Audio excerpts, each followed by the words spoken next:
Le monde catholique a observé avec admiration, le 7 mai 2025, un fils du Nouveau Monde devenir le vicaire du Christ. Né Michael O'Connor le 15 août 1960 à Chicago, dans l'Illinois, le parcours du pape Léon XIV témoigne de l'attrait universel du message catholique. Son élection a brisé des siècles de tradition.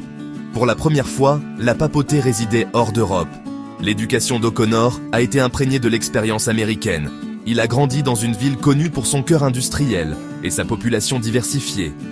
Sa famille lui a inculqué une foi profonde et un engagement envers la justice sociale. Ces valeurs deviendront plus tard les marques distinctives de sa papauté. Sa jeunesse fut un mélange d'ordinaire et d'extraordinaire. Il a fréquenté les écoles locales, pratiqué des sports et développé un amour pour sa ville et ses habitants. Dès son jeune âge, O'Connor a ressenti un appel à servir Dieu. Il était attiré par la prêtrise, une vocation qui promettait une vie de sens et de but. Son cheminement de foi l'emmènerait des rues familières de Chicago à la ville éternelle de Rome. Ce fut un voyage qui mettrait à l'épreuve sa détermination et façonnerait son destin. Le poids de l'histoire repose sur les épaules du pape Léon XIV. Il est à la fois un produit de son temps et une figure destinée à façonner l'avenir. Sa papauté représente un nouveau chapitre dans la longue et riche histoire de l'Église catholique. Le monde attend de voir comment ce pape américain conduira les fidèles dans les eaux inexplorées du XXIe siècle. Le chemin de Michael O'Connor vers la papauté a commencé dans les salles vénérables du St. Ignatius College Prep. Là, au milieu de la rigueur intellectuelle et de la tradition jésuite, sa foi s'est approfondie. Ses talents académiques étaient évidents. Il excellait dans ses études, démontrant un esprit vif et une soif de savoir. Pourtant, c'est sa compassion pour les autres qui le distinguait vraiment. Poussé par sa vocation, le jeune O'Connor a poursuivi des études théologiques à l'Université de Notre-Dame. Cette institution renommée, imprégnée de la tradition intellectuelle catholique, a nourri davantage sa foi et son intellect. Il s'est immergé dans l'étude des Écritures, de la théologie et de la philosophie. Ses professeurs ont reconnu son esprit vif et son dévouement indéfectible. Il a obtenu son diplôme avec mention, prêt à se lancer dans une vie consacrée à Dieu et à l'Église. Son parcours l'a ensuite conduit de l'autre côté de l'Atlantique, au Collège pontifical nord-américain de Rome. Là, au cœur du monde catholique, il a perfectionné ses compétences pastorales et théologiques. Il s'est imprégné de la richesse de l'histoire, de la tradition et de la liturgie de l'Église. Il a appris de théologiens et d'érudits renommés, participant à des débats animés et approfondissant sa compréhension de la foi. Ordonné prêtre en 1986, le père O'Connor est retourné à Chicago. Il a commencé son ministère dans la communauté même qui avait nourri sa foi. Il a servi comme vicaire, puis comme curé dans diverses paroisses.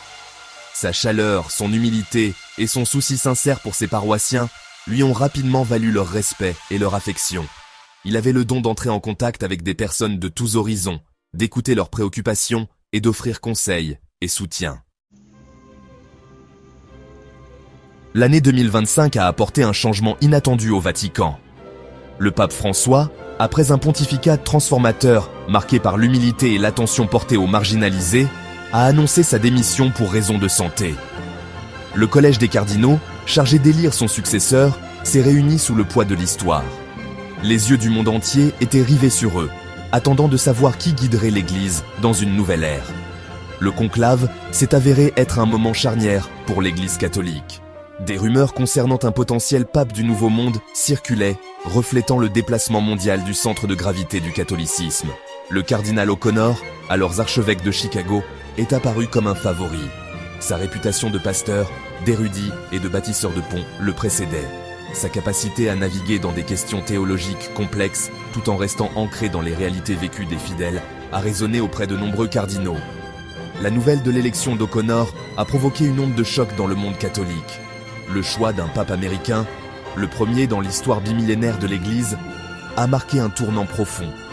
Il reconnaissait la présence et l'influence croissante de l'Église dans les Amériques. Son élection signalait la nécessité d'un leader à l'écoute des réalités d'un monde globalisé et interconnecté. Le pape Léon XIV, nouvellement élu, s'est avancé sur le balcon de la basilique Saint-Pierre. Une vague d'acclamations a éclaté de la foule en contrebas. le monde a retenu son souffle alors qu'il prononçait sa première bénédiction apostolique, Urbi et Orbi, à la ville et au monde. Son élection n'était pas simplement un changement de direction, mais un tournant symbolique, inaugurant une nouvelle ère pour l'Église catholique. Dès le début, le pape Léon XIV a articulé une vision claire pour son pontificat. Il s'est engagé à poursuivre l'œuvre de ses prédécesseurs, tout en s'attaquant aux problèmes urgents du XXIe siècle. Ses priorités reflétaient une profonde préoccupation pour les pauvres et les marginalisés, un engagement envers la protection de l'environnement et un désir de rendre l'Église plus inclusive et accueillante. Il a mis un accent particulier sur le dialogue. Il croyait en l'engagement avec le monde, sans fuir les conversations difficiles. Il a appelé à une plus grande compréhension et collaboration entre les personnes de différentes confessions et cultures. Il a activement cherché à construire des ponts, reconnaissant que les défis du monde exigent une action collective. Son pontificat est caractérisé par un mélange de tradition et de modernité. Il adopte la technologie comme un outil d'évangélisation et de communication. Il utilise les médias sociaux pour se connecter avec les catholiques du monde entier, partageant ses réflexions, ses messages d'espoir et ses appels à l'action. Son approche est à la fois pastorale et pratique, enracinée dans le message de l'Évangile tout en reconnaissant les complexités de la vie contemporaine. L'image publique du pape Léon XIV est celle de l'accessibilité et de l'humilité. Il est perçu comme un homme du peuple, quelqu'un qui écoute attentivement et parle avec compassion. Il incarne l'esprit d'un berger qui marche aux côtés de son troupeau, offrant conseil, soutien et surtout, amour. Seul le temps dira comment son pontificat se déroulera, mais une chose est certaine, l'élection du pape Léon XIV a inauguré une nouvelle ère pour l'Église catholique, une ère pleine de défis et de possibilités.